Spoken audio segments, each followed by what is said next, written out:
figure eights. Your figure eight is just going to each side of your arm, creating that figure eight pattern. We're doing the same thing, we're just going to do it horizontally. So it's creating a figure eight around my arm, basically. And then we're going to add our left hand, and it's going to do the same thing as well. And they're just going to do them a fraction of a second apart from each other. All right, let's break this down so we can learn it pretty easily here. So we're going to start off, and we're going to start off on our right side. I'm going to have my left hand above my right hand. And every time we switch sides, our opposite hand is going to go to the top.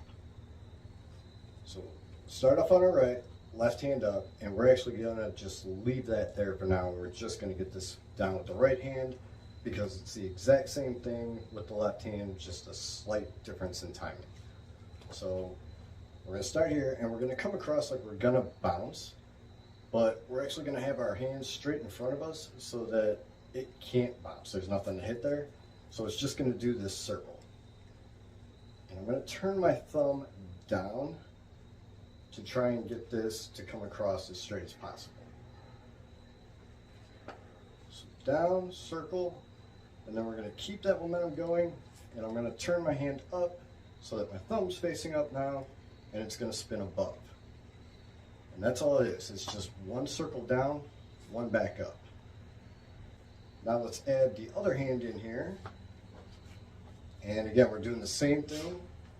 It's just such a slight difference in timing. You're just right behind it with the other one. We're going to end up on our left side with our right hand on top.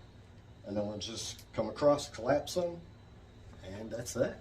All right, so every time that this handle comes straight out is when we're going to start to turn. So I'm going to start to bring my thumb down at this point. It's going to come around. As soon as it reaches here, I'm going to start to bring my thumb back up, down. Whoops, I screwed that up. So every time it's facing away from you, that's when you're going to start to twist your wrist. And this is all in the wrist. You want to be able to move your wrist. Whoops. You want to be able to move your wrist and not your entire arm. You want to lock your arm out basically, and you're just twisting your wrist. And I said thumb up, thumb down. You're not going straight up or straight down. It's that you're kind of just bending your wrist up and down. So your thumb is at an angle, but it's also twisting your wrist for the spin. But it is all wrist, not the arm.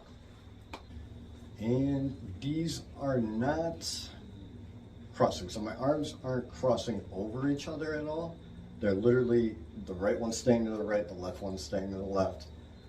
And they're not doing too much elevation difference either.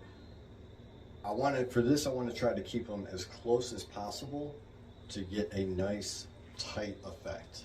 So they are staying close, but they're not actually crossing over each other. They're just always going to be right next to each other when you turn your wrists. The only time that these are crossing each other, basically, is when you're bringing it back to the other side.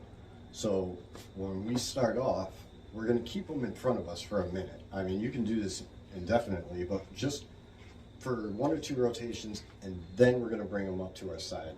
And that's when your right hand is going to go over your left hand. Otherwise, they're staying where they are.